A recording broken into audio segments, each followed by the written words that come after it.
ก่อนไปทำงานเก็บผักขาก่อนพี่น้องเมื่อวานนี้เขามาเจาะเบิ่งแบบว่ารู้สึกว่ามีคนเก็บ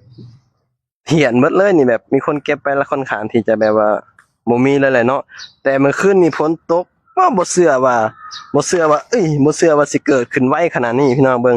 แป๊บเดียวแตกเลยเนาะแบบเมื่อวานนี้เฮามาเบิ่งยังบ่ทันอันแบบยังบ่ทันแตกขึ้นเด้พี่น้องแต่พอมาเบิ่งมื้อเช้านี่แม่นโอ้แตกขึ้นหลายขนาดเฮาคิดว่ามันสิบ่ขึ้นขนาดนี้พี่น้องเนาะเฮาคิดว่า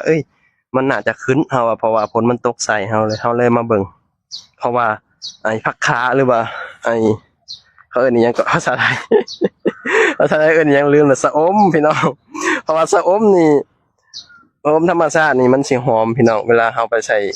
ไข่เจียวว่าสิเนาะหรือว่าใส่แกงหน่อไม้หรือว่าแกงใส่หมูว่าสิมันสิแซ่บเด้พี่น้องบ่ฮู้ว่าแบบแล้วแต่คนมักเนาะหลายคนก็บ่มักบางคนก็มักพี่น้องส่วนเฮามักไปเจียวใส่ไข่มันหอมพี่น้องมันแซ่บนี่เลยอยู่ข้างคลองพี่น้องสามารถเก็บได้เนาะเพราะว่าเขาจะเอาบ่ได้หามเพราะว่ามันเป็นที่แบบในนี่เป็นพื้นที่ว่างต้องใช้แบบเจ้าของแบบปลูกถิ่มไว้ว่าซั่นนะขอบคุณหลายๆเด้อครับเด้อที่ปลูกถิ่มไว้ให้กินนะครับ โอ้ยนี่